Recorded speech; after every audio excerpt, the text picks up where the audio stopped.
লিখে দিই।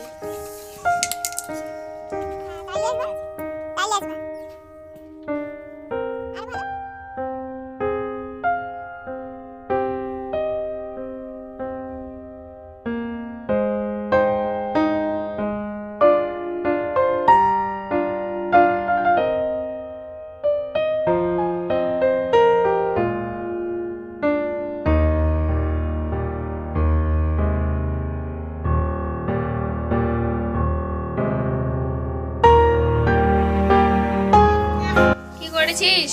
ফুল আঁকেছি। ও কি বলছিলাম? লিখতে। আমি লিখবা দে। দেখি করবো। লিখতে পড়াশোনা করবো। এখানে একটা গোল, তারপর এখানটা কিউ দিবা। না ধরো না। এটা তোমার না। হাত ঘোরাও। হাত ঘোরাও তুমি এটাতে। কোনটায়? এই পেনটাতে। দেখাও না তোমাকে লিখে দিই। লিখে দেবো।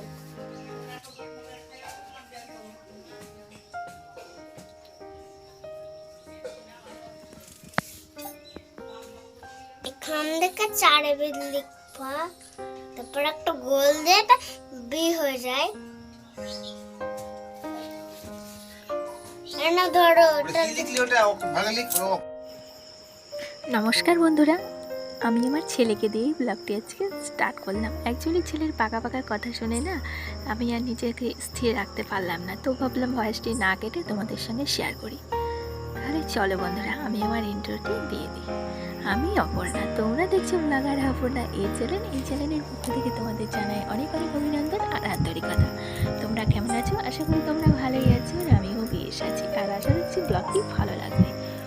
দেখো, সকালে ঘুম থেকে উঠেই আজকে ব্লগটি স্টার্ট করিনি। অ্যাকচুয়ালি আজকে সকালে রান্নাবান্নার তাড়া নেই।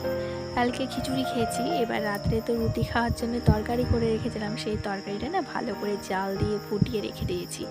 তো আমাদের ফ্রিজ না থাকায় আমরা এইভাবেই ব্যবহার করি, মানে খাবার দাবারগুলো রাখি, তাই আর কি জাল দিয়ে রেখে দিয়েছি। তো বেশ ভালো আছে তরকারিটা, শুধু ভাত করে নিলেই হয়ে যাবে। আর তরকারিটা তো পুরোটাই ধরা ছিল, যেহেতু খিচুড়ি আর তরকারি খেয়েছিলাম, সেটাও কিন্তু দারুণ ছিল বন্ধুরা। আর ঠাকুরের প্রসাদ খারাপ কি হয়? তো যাই হোক, দেখো তো আজকে রান্নার তাড়া নেই, তো সেই জন্য আজকে সকালে ঘুম থেকে উঠে রান্নার দিকে যাইনি, একদম চলে এসেছি বাসি নাইটিটা চেঞ্জ করি বিছানা ঝাড়তে।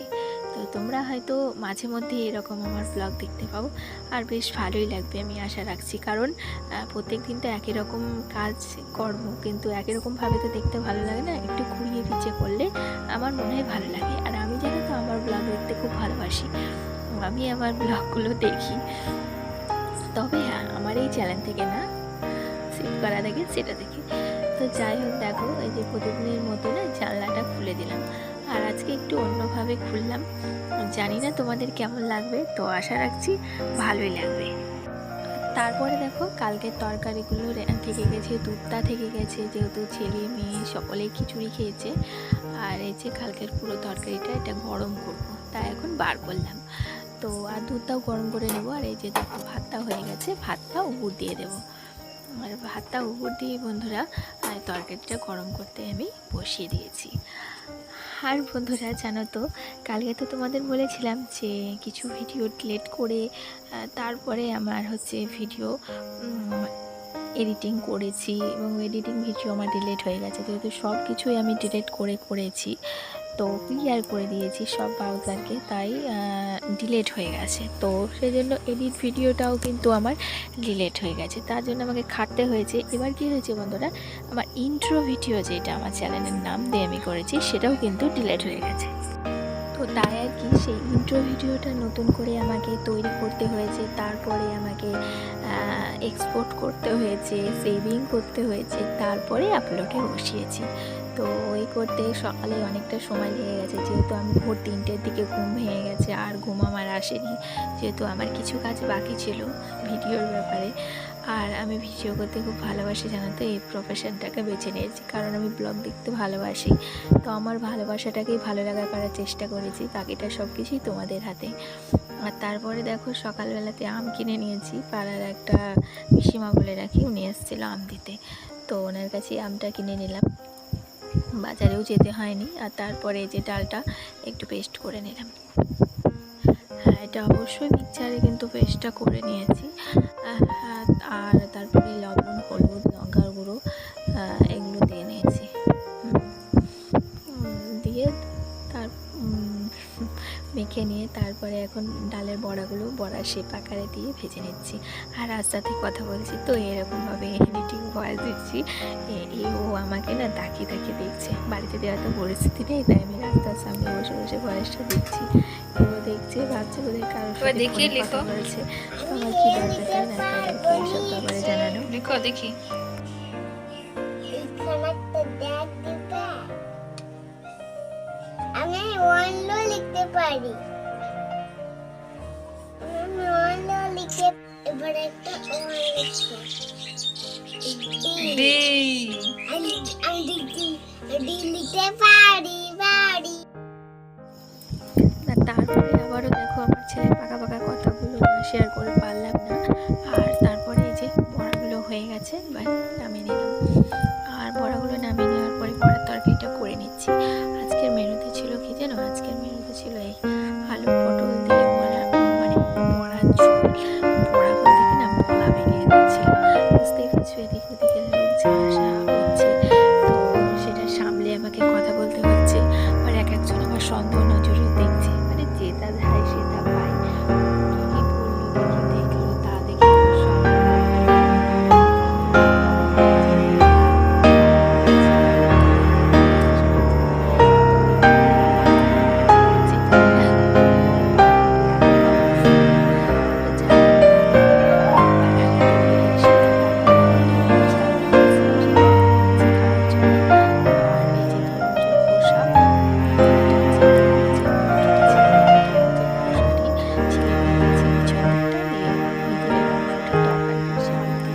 আর এত সুন্দর হয়েছিল না এই তরমুজের তরকারিটা, বন্ধুরা দারুণ হয়েছিল।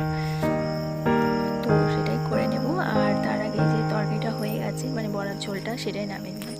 আর কোথায় যে উলুধ্বনি বাজছে, আওয়াজ আসছে, জানি না মোবাইলের মধ্যে চলে আসবে নাকি। তো যাই হোক, দেখো এখন আমি সেই তরমুজের খোসার তরকারিটা বসিয়ে দিলাম।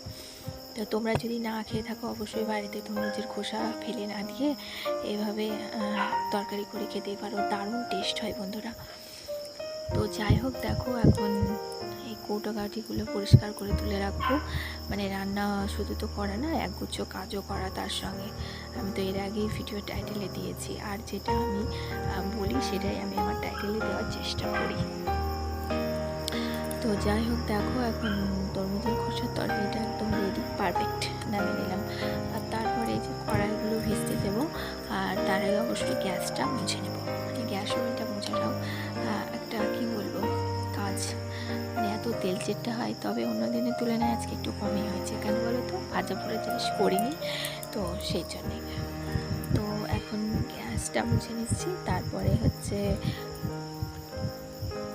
জানালার সামনেটা মুছে নিলাম, যেটা আমার সানসেট হিসেবে ব্যবহার হয়। আর এখন কৌটো কাউটিগুলো সব মুছে নিচ্ছি। আর এর একটা তো তেল ছিটে ছিটে পড়ে, তো প্রতিদিন তাই এর একটাও মুছে একদম পরিষ্কার করে দিই। তবে হ্যাঁ, সপ্তাহে একদিন ক্লিনিং করতে হবে, দেখি কবে সময় বার করে করি। আর তারপরে এখন এই গ্যাস ওভেনটা একদম পারফেক্ট মুছে নিলাম। আর তারপরে এসছি এই যে জানালার পর্দাটা, যেটা প্রতিনিয়ত আমাকে নামিয়ে দিয়ে রান্নাঘরের কাজ করতে হয়। কী হয় বন্ধুরা, রান্নাঘরের কাজ করার সময়তে ওই সূর্যের আলো যেটা আসে সেটা একদম পুরো ফোকাস করে, তো সেই জন্যে ওই পর্দাটা দিয়ে দিতে হয়, তারপরে আবার নামিয়ে দিতে হয়। আর এখন দেখো ছেলে বই খাতা পড়েছে, ছিটিয়ে মিটিয়ে রেখেছে, সেটা গুছিয়ে তুলে নিলাম। আর বসলাম না, দাঁড়িয়ে করে নিলাম ওইভাবে, মানে হাত বসা আর হাত দাঁড়ানো। আর তারপরে এটাই ফ্রিজের উপরে রাখি। ফ্রিজটা তো এই জায়গাটায় রেখেছি, পুরনো ভিডিও দেখলে বুঝতে পারবে কোথায় কী রেখেছি। আর তারপরে এই যে কলতলাতে এখন ফাইনালি বাসনটা ভিজতে দিচ্ছি, মানে শুকিয়ে যায়। রান্না করে খাওয়া দাওয়ার পরে ছেলেকে খাওয়ায়, তারপরে গ্যাসটা মুছিয়ে করতে অনেকটা টাইম লাগে এবং শুকিয়েও যায়। তো যাই হোক, তারপরে দেখো বাসনগুলো একদম মেজে নিচ্ছি। আর বাসনগুলো মাজতে কিন্তু আজকে অতটাও কষ্ট হয়নি, কারণ রোদ ছিল, কিন্তু সেই তাপমাত্রাটা ছিল না। কিছুদিন আগে যে গরমের তাপমাত্রাটা ছিল সেটা দুদিন থেকে একটু কমই আছে। তো সেই জন্যে কলতলাতে বাসনটা একদম মেজে ঘষে পরিষ্কার করে নিচ্ছি। আর তারপরে বন্ধুরা বাসনটা মেজে নেওয়ার পরে ঘরটা মুছে নিয়েছি, নিয়ে একদম ভিডিওটি শেষ করে দিয়েছি। তাহলে চলো প্রতিদিনের কথাগুলো আমি আবারও বলছি। যদি আমার ভিডিওর কোনো অংশ ভালো লেগে থাকে তো অবশ্যই তোমরা লাইক, কমেন্ট, শেয়ার আর হ্যাঁ সাবস্ক্রাইব কিন্তু করে আমার পাশে থেকেও আমার বন্ধু হয়ে। আর পাশে রাখা বেল আইকনটি কিন্তু প্রেস করতে ভুলো না। তাহলে চলো ফাইনালি আজকের মতো এইটুকুই, দেখা হচ্ছে আগামীকাল। ততক্ষণ তোমরা সকলে খুব ভালো থাকবে, সুস্থ থাকবে। আর হ্যাঁ আমার কথা একটু ভাববে আর দেখতে কিন্তু ভুলবে না ব্লগার হব না এই চ্যানেল। নমস্কার।